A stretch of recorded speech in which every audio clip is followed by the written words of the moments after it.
세상에 하나뿐인 내 아들이 있습니다. 그 아이가 처음 울던 날 난 모든 걸 다 주고 싶었습니다. 해방이 되고 나라가 풍비박산이 되고 남편이 먼저 하늘나라로 간 그 시절. 저는 20살 남짓한 여자였고 두 손가락밖에 없는 돈으로 하루를 버티고 있었습니다. 그때 그 아이가 태어났어요. 지금 생각해보니 그 아이가 울음을 터뜨렸을 때 저는 처음으로 진정한 책임이 뭔지 알게 되었던 것 같습니다. 아, 이 작디작은 생명 하나를 살려내야 한다. 이 아이를 밥 먹여야 하고 입혀야 하고 건강하게 자라게 해야 한다. 그날부터 저는 더 이상 나 자신만의 것이 아니었어요. 이 아이의 어머니였습니다. 지금 제가 이 이야기를 해드리는 이유는 간단합니다. 당신이 만약 힘들다면, 혼자라고 느낀다면 우리 함께 그 시절로 들어가 보는 거예요. 그리고 깨닫는 겁니다. 아, 모두가 이런 길을 걸어왔구나. 당신은 절대 혼자가 아니라는 것을. 이것은 한 여인이 70년을 바쳐 아들을 만들어낸 이야기입니다. 그리고 그 과정에서 만들어진 것은 아들만이 아니었습니다. 사랑이 무엇인지를 알게 해준 이야기입니다. 1947년. 제가 아들을 가슴에 안고 서 있던 그 거리는 지금과 완전히 달랐습니다. 서울 변두리의 구멍가게 같은 방 한 칸. 햇빛이 들어오지 않는 그곳에서 우리는 시작했습니다. 남편을 잃고 나서 저는 무엇이든 했습니다. 말 그대로 무엇이든이었어요. 새벽 3시에 일어나 파출부 아주머니 일을 했고, 낮에는 공장에서 직조일을 했고, 저녁에는 식당 주방에서 설거지를 했습니다. 한 달에 며칠 밤을 새우지 않은 날이 몇 날이나 되었을까요? 그런데 아들이 있었어요. 이 아이는 밥을 먹어야 했습니다. 저는 신문지를 깔고 아이를 누워놓고 그 위에 이불을 덮고 나갔습니다. 이웃 할머니가 봐주고 혹시나 울 때는 설설 기어다니며 울음을 그치게 했습니다. 돈이 없어서 우유도 못 사줬어요. 제 젖이 마를 때까지 먹였고 그것도 부족해서 쌀밥 푼 물을 손가락에 묻혀 먹게 했습니다. 아이고 제 아들.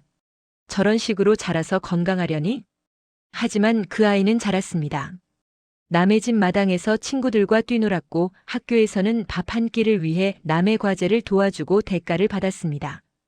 아이는 그렇게 배웠어요. 삶이란 것은 이렇게 단단한 것이라는 걸요. 저는 이랬어요. 무섭도록 미칠 듯이 일했습니다. 내가 죽으면 이 아이는 혼자가 된다. 그 생각만으로도 다리가 떨렸습니다. 15년간의 그 시간들. 저는 한 번도 돈을 써본 적이 없었어요. 아이 신발도 헌 것을 손질해서 신겼고 옷도 옆집 할머니가 준 것을 고쳐 입혔습니다. 하지만 돈은 남았어요. 쌓였어요. 아이의 미래를 위해. 그 돈 때문에 저는 매일 밤 꿈을 꿨습니다. 우리 아들 의사가 되는 꿈을. 그 아이는 정말 공부를 했습니다. 밤 10시까지 학교 다니고 밤 11시부터 새벽 5시까지는 신문 배달로 돈을 벌었어요. 그런데도 성적은 항상 반에서 첫 손가락 안에 들었습니다. 엄마 의사가 될 거야. 그 말 한마디를 위해 저는 계속 일했습니다. 의대에 붙었을 때 그날 저는 밤새 울었습니다. 기쁨으로 울었어요.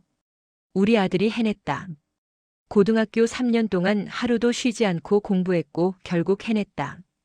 그런데 의대 등록금은 천문학적이었습니다. 저는 그 돈을 모으기 위해 또 일했어요. 이번엔 다른 일을 시작했습니다. 빌라 재개발 일이었어요. 낡은 건물을 사들여서 수리하고 더 높은 값에 팔아치우는 일. 말이 쉽지 이 나이에 건설판 현장에 나서는 것도 쉽지 않았습니다. 하지만 그 일을 했어요. 겨울 한파도 견뎌내고 여름 폭염도 견뎌내고 6년 뒤 우리 아들은 의사가 되었습니다. 그 이후는 정말 신기로운 일들이 계속됐어요. 의사인 아들이 번 돈에 저는 생선 가게를 열었습니다. 새벽 4시에 일어나 시장에 가서 생선을 고르고 하루 종일 가게를 지켰습니다.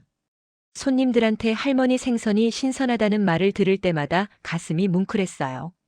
그 생선 가게는 동네에서 가장 잘 나가는 가게가 되었습니다. 우리 아들이 결혼했을 때는 정말 꿈 같았습니다. 착한 아가씨를 데려와서 결혼식을 올렸어요. 그리고 얼마 지나지 않아 손자가 태어났습니다. 할머니 라고 부르는 그 아이의 목소리. 그것보다 더 아름다운 소리가 세상에 있을까요? 70년을 살면서 저는 그때야 비로소 깨달았습니다. 돈을 버는 것이 목표가 아니었다는 것을, 아들을 만드는 것이 목표였다는 것을, 아니, 더 정확히 말하면 사랑이 뭔지 아는 것이 목표였다는 것을. 하지만 인생이란 게 그렇잖아요. 행복이 가득할 때 갑자기 어둠이 들어옵니다. 의사인 우리 아들도 예외가 아니었습니다. 병원 경영이 잘 안 되었어요. 초반에는 환자도 많았고 돈도 잘 들어왔습니다. 하지만 시간이 지나면서 문제들이 생겼습니다. 큰 병원들이 지어지면서 환자들이 빠져나가고 직원들 월급은 못 주고 의료기기는 낡아가고 저는 아들의 얼굴을 봤습니다. 그 얼굴이 너무 창백했어요. 의사인데도 불구하고 사업가의 고민이 얼굴에 깊게 패여 있었습니다. 아들이 제게 말했어요. 엄마 죄송해요. 제가 못 해먹겠어요. 이 병원을 유지할 수가 없어. 그 말을 듣는 순간 저는 어떤 감정을 느껴야 할지 몰랐습니다. 슬픔? 분노? 아니었어요. 그것은 책임감이었습니다. 저는 생선 가게를 정리하기 시작했습니다. 30년을 운영한 생선 가게였어요. 그곳에는 단골들이 있었고 추억이 있었습니다. 하지만 저는 그것을 모두 팔았습니다. 그리고 제 노후 자금을 꺼냈습니다. 평생을 저축하며 모아놓은 돈. 그 돈이 아들 병원의 운영 자금이 되어야 한다고 생각했어요. 아들, 이 돈이 도움이 되길. 저는 제 저축 통장을 아들 앞에 밀어놓았습니다. 숫자는 많지 않았어요. 하지만 그것이 제가 가진 모든 것이었습니다. 아들은 울었습니다. 의사 아들이 제 앞에서 울었어요. 엄마, 이러면 안 돼. 엄마는 노후를 어떻게 해? 우리 아들이 있잖아. 내가 뭐하러 돈을 남겨두겠니? 내 아들이 좋아하면 그것만으로도 난 충분하고도 남아. 그 말이 거짓이 아니었어요. 진심이었습니다. 그 이후 기적 같은 일이 일어났습니다. 마치 누군가 우리를 지켜보고 있었던 것처럼 아들의 병원이 서서히 회생하기 시작했어요. 새로운 의료기기도 들어왔고 직원들도 늘어났고 환자들도 돌아왔습니다. 나중에 알고 보니 저의 투자는 결국 생각보다 훨씬 큰 결과를 만들었습니다. 아들이 정말로 필요한 시기에 정말로 필요한 만큼의 도움이 되어줬던 거예요. 그리고 저는 깨달았습니다. 이것이 진정한 부라는 것을. 돈이 얼마나 있는지가 아니라 누가 언제 필요할 때 그것을 줄 수 있는 마음이 있는지가 진정한 부라는 것을. 그 이후로 저는 정말 행복했습니다. 병원이 정상화되면서 우리 아들은 다시 웃음을 찾기 시작했어요. 그리고 손자는 자라갔습니다. 첫 발걸음, 첫 말, 첫 학용품 사기, 첫 학교 가기. 저는 손자를 키웠어요. 아들을 키우는 것과는 정말 다른 감정이 있었습니다. 아들을 키울 때는 이 아이가 잘 자라야 한다는 절박함이 있었지만 손자를 키울 때는 순수한 즐거움이 있었어요. 새벽 5시에 일어나는 습관은 여전했습니다. 하지만 이제는 돈을 벌기 위해서가 아니었어요. 손자를 위한 밥을 차리기 위해서였습니다. 밥솥에서 밥을 덜어내고 된장을 풀어서 국을 끓이고 계란을 구워서 밥에 얹고 김도 구워놓고 그렇게 상을 차리고 있으면 손자가 와요. 할머니, 냄새 좋다. 그 말 한마디를 위해 저는 평생을 일한 것 같았습니다. 아들도 자주 왔습니다. 아침 일찍 진료를 보기 전에 밥 먹고 가고 싶다고 해서 제 밥상에 자리를 잡고 앉았습니다. 가족이 모여서 밥을 먹는 순간, 이게 진정한 행복이라는 것을 알게 되었어요. 아이들은 자라갔습니다. 손자도 이제 학교에 가게 되었어요. 책도 봐주고 숙제도 도와주고 밤에는 함께 자리에 누워 옛날 이야기를 해줬습니다. 할머니는 언제 태어났어? 1927년 음력 3월 15일이야. 할머니가 아주 작은 마을에서 태어났는데 그때는 일제강점기였지. 세상이 얼마나 힘들었는지 모르지. 손자는 그 말을 듣고 또 들었어요. 그렇게 시간이 흘렀습니다. 저는 요리를 해줬고 옷을 빨아줬고 넘어진 무릎을 싸매줬고 깜깜한 밤에 화장실을 깨워서 손을 잡고 인도해줬습니다. 할머니 역할을 했어요. 진심으로. 그런 날들이 10년을 넘었습니다. 의사인 아들도 며느리도 손자도 모두가 그 시간들을 사랑했어요. 그리고 저도 그 시간들이 제 인생에서 가장 소중한 순간들이라는 것을 알고 있었습니다. 하지만 세월은 잔인했습니다. 할머니, 아침밥 먹었어? 손자의 목소리가 들렸는데 저는 그 아이의 이름을 기억할 수 없었습니다. 아주 낯선 아이처럼 느껴졌어요. 누구세요? 처음에는 깜빡하는 수준이었습니다. 밥을 차린 것을 잊고 약을 먹은 것을 잊고 아들이 어디 갔는지 몰라서 불안해했어요. 하지만 시간이 지나면서 더 심해졌습니다. 손자의 얼굴을 봐도 모르게 되었어요. 아들의 이름도 자꾸 틀렸습니다. 제 며느리의 얼굴도 낯설어졌습니다. 가장 무서웠던 것은 길을 잃었을 때입니다. 집 앞 골목을 나갔다가 돌아올 수 없게 되는 거예요. 경찰이 저를 찾아다녔고 아들이 밤새 울었습니다. 의사인 아들은 알고 있었어요. 이것이 뭔지, 제가 어떤 병에 걸렸는지. 엄마, 치매입니다. 그 말을 듣는 순간 제 가슴은 철렁했습니다. 내가 이제 기억을 잃어가고 있다는 것. 내가 사랑하는 사람들의 얼굴을 잊어간다는 것. 내가 살아온 70년의 기억들이 하나하나 지워져 간다는 것. 얼마 지나지 않아 저는 밥을 짓는 방법을 잊었어요. 냄비를 켜놓은 채로 나가버렸고 그 때문에 불이 나기도 했습니다.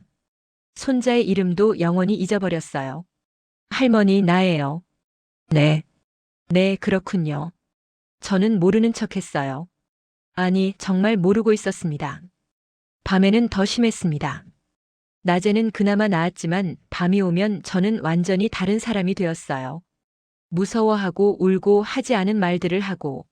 엄마, 괜찮아요. 여긴 안전한 곳이야. 아들이 제 손을 잡아도 저는 아들을 모르는 낯선 남자로 봤습니다. 가장 끔찍했던 것은 이거였어요. 내가 내 아들을 모른다는 것. 70년을 같이 살아온 그 아들을, 내 생명보다 소중한 그 아들을 이제 완전히 모르고 있다는 것. 제가 누구인지 알아야 하나요? 네, 엄마. 나는 당신의 아들이에요. 하지만 저는 그 말을 믿을 수 없었어요. 그렇게 기억들이 하나하나 지워져 갔습니다. 밥도 잊었어요. 제가 60년을 지은 밥. 그 밥 짓는 방법도 맛도 냄새도. 제 손이 기억하고 있던 모든 것들이 사라졌어요. 길도 잊었고 사람도 잊었고 때로는 제 자신도 잊어갔습니다. 결국 저는 요양원에 가게 되었습니다. 아들이 제게 말했어요. 진심 어린 목소리로. 엄마, 죄송합니다. 제가 충분히 돌봐드리지 못해서. 하지만 그때의 저는 아들이 누군지 모르고 있었어요. 그냥 낯선 남자의 죄책감 어린 목소리로 들렸습니다. 요양원은 생각보다 따뜻한 곳이었어요. 아니, 제가 기억을 잃었기에 따뜻하게 느껴진 것일지도 모릅니다. 거기서 저는 새로운 친구들을 만났습니다. 저처럼 기억을 잃어버린 할머니들, 할아버지들. 우리는 매일을 마치 처음 만나는 것처럼 인사했어요. 할머니, 안녕하세요. 안녕하세요. 처음 뵙는군요. 네, 처음 뵙습니다. 매일이 새로운 만남이었습니다. 매일이 첫 인사였어요. 요양원의 선생님들은 저한테 친절했습니다. 밥을 차려주고 약을 챙겨주고 목욕을 도와주고 손톱을 깎아주고 머리를 빗겨주었어요. 할머니, 오늘은 날씨가 참 좋네요. 그런가요? 정말 좋네요. 저는 그 순간만 느꼈습니다.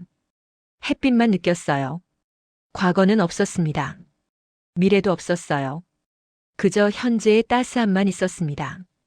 그러던 어느 날 한 남자가 자주 저를 찾아왔습니다. 자신이 제 아들이라고 했어요. 하지만 저는 그를 모르고 있었습니다.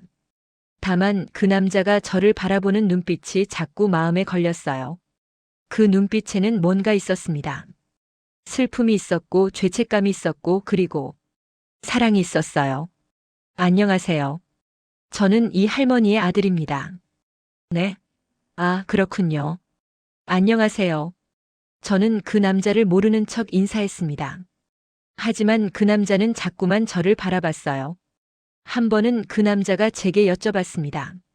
할머니, 혹시 저를 기억하고 계세요? 네? 뭐라고요? 아무것도 아닙니다. 괜찮습니다. 그 남자는 자주 저를 찾아왔어요. 그리고 매번 같은 표정으로 절 바라봤습니다. 어느 날 저는 갑자기 어떤 한 가지 사실을 깨달았습니다. 이 사람은 내가 정말로 사랑하는 사람일지도 모른다. 내가 기억은 못하지만 우리 영혼이 아직도 인식하고 있는 사람일지도 모른다. 그렇다면 이 모든 것의 의미는 무엇일까요? 제가 기억을 잃으면서 이 아들도 역시 어떤 것을 잃고 있는 게 아닐까요? 자신의 어머니를 잃고 있는 게 아닐까요? 어느 날 아침 저는 선생님께 말씀드렸습니다. 선생님, 저 여기 있고 싶어요. 내가 아직도 누군가를 기억하는 것보다는 내가 사람들과 새로운 인연을 만드는 게 좋아요. 매일이 새로운 날이고 매일이 새로운 만남이 되는 게 좋아요. 그 말을 하면서 저는 깨달았습니다. 내가 여기 남아있으면 그 아들이 더 이상 죄책감을 가질 필요가 없다. 내가 행복해 보이면 그 아들도 자신의 인생을 살 수 있다. 그것이 내가 할 수 있는 마지막 사랑이라는 것을 말이요. 기억이 없어도 나는 여전히 어머니였고 그 아들을 위해 한 번 더 무엇인가를 줄 수 있는 거였습니다. 이것이 제 여생이 되었어요. 기억 없는 날들 하지만 따뜻한 날들. 이 이야기를 여기서 끝낼 수도 있었습니다. 할머니가 요양원에서 새로운 인생을 살고 아들이 자신의 죄책감을 극복하고 모두가 그렇게 살아가는 것으로. 하지만 이 세상은 그렇게 단순하지 않았어요. 2년 뒤 아들이 할머니의 짐을 정리하던 중 한 권의 노트를 발견했습니다. 낡은 노트였어요. 표지는 벗겨져 있었고 페이지는 누렇게 변색되어 있었습니다. 그 노트에는 글씨가 쓰여 있었습니다. 떨리는 손으로 쓴 글씨였어요. 그 글씨는 할머니 것이었습니다. 오늘은 몇 월 며칠인지 모르겠다. 하지만 난 알고 있다. 내 아들의 이름을, 내 손자의 얼굴을, 내가 만들어준 이 모든 것들을. 사람들은 내가 치매에 걸렸다고 한다. 맞다. 난 기억을 잃고 있다. 하지만 한 가지는 절대 잃지 않을 것 같다. 내 아들을 사랑하는 이 마음이다. 의사가 된 아들을 보면서 나는 몇십 년을 일했던 그 손가락들을 생각한다. 파출부 일을 하던 손가락, 공장에서 직조를 하던 손가락, 생선 가게에서 칼을 휘두르던 손가락. 그 손가락들은 모두 아들을 위해 움직인 것이었다. 이제 내가 노후를 위해 모아둔 돈도 그 아들의 병원 운영비가 되었다. 난 후회하지 않는다. 왜냐하면 내가 주는 것이 아니기 때문이다. 내가 돌려주는 것이다. 아들이 나에게 주었던 모든 사랑에 대해 내가 지금 돌려주는 것이다. 이 수첩을 쓰면서 나는 때로 무서워진다. 내 기억이 완전히 사라지면 어떻게 될까? 내가 아들을 모르게 되면 어떻게 될까? 하지만 그럴 때마다 나는 생각한다. 기억이 없어도 내 영혼은 그 아들을 알 것이다. 요양원에 가게 되었다. 아들이 그런 결정을 내릴 수밖에 없게 되어 정말 미안하다. 하지만 동시에 나는 행복하다. 왜냐하면 내가 그곳에 가면서 아들은 비로소 자신의 삶을 살 수 있게 되기 때문이다. 지금까지 아들은 나를 돌봤다. 나는 아들을 낳았고 아들은 나를 키워주고 있었다. 이제는 내가 아들을 위해 마지막 선물을 줄 차례다. 그것은 바로 아들이 나를 위해 죄책감을 느끼지 않아도 된다는 것이다. 내가 요양원에서 행복하게 산다면 아들도 자신의 인생을 살 수 있다. 내가 새로운 친구들을 사귀고 웃으면 아들도 웃을 수 있다. 내가 이 따뜻한 햇빛 속에서 평온하게 산다면 아들도 평온해질 수 있다. 이것이 모자간의 진정한 사랑이 아닐까? 이 수첩을 누가 읽게 될까? 혹시 내 아들일까? 아, 내 아들. 내가 당신을 낳았을 때 그렇게 귀했던 모습이 아직도 내 가슴에 남아있다. 당신이 첫 울음을 터뜨렸을 때 나는 모든 걸 다 주고 싶었다. 70년이 지난 지금도 그 마음은 변하지 않았다. 당신은 절대로 죄책감을 가질 필요가 없다. 당신은 훌륭한 아들이다. 그리고 당신의 어머니는 당신을 사랑한다. 이것은 변할 수 없는 진리다. 기억이 있든 없든 현재이든 과거이든 살아있든 죽어있든 아들 사랑한다. 아들은 그 노트를 읽으면서 울었습니다. 한 남자가 밤새 울었어요. 그것은 죄책감의 눈물이 아니었습니다. 용서의 눈물이었어요. 어머니가 자신을 용서해 주었다는 것을 깨달으면서 아들은 비로소 자신을 용서할 수 있게 되었던 겁니다. 지금도 그 아들은 해마다 어머니 기일이 되면 그 노트를 꺼내 읽습니다. 그리고 매번 같은 위치에서 울게 됩니다. 그 아들의 손자 우리가 알던 그 손자도 이제 어른이 되었어요. 그리고 그 손자는 할머니의 그 노트를 읽으면서 깨달았습니다. 무엇이 진정한 사랑인지를. 여러분, 혹시 여러분도 알고 있나요? 우리가 사랑하는 누군가를 보내는 것이 때로는 가장 큰 사랑일 수 있다는 것을. 우리가 그 사람의 삶을 방해하지 않기 위해 한 발 물러서는 것이 우리가 할 수 있는 가장 아름다운 사랑일 수 있다는 것을. 그 할머니는 기억을 잃었습니다. 하지만 잃지 않은 것이 있습니다. 그것은 사랑입니다. 그리고 그 사랑은 노트 한 장에 담겨 아들에게, 손자에게, 그리고 지금 여러분께 전해지고 있습니다. 당신도 누군가를 사랑하고 있나요? 그렇다면 기억하세요. 사랑은 기억 속에만 있는 게 아니라 행동 속에 있다는 것을. 그리고 때로는 놓아주는 것도 사랑이라는 것을. 이 이야기를 마치며 저는 한 가지 확신합니다. 당신은 절대 혼자가 아니라는 것을. 우리 모두는 누군가의 사랑으로 살아가고 있습니다. 당신은 혼자가 아닙니다. 마음쉼터 라디오였습니다.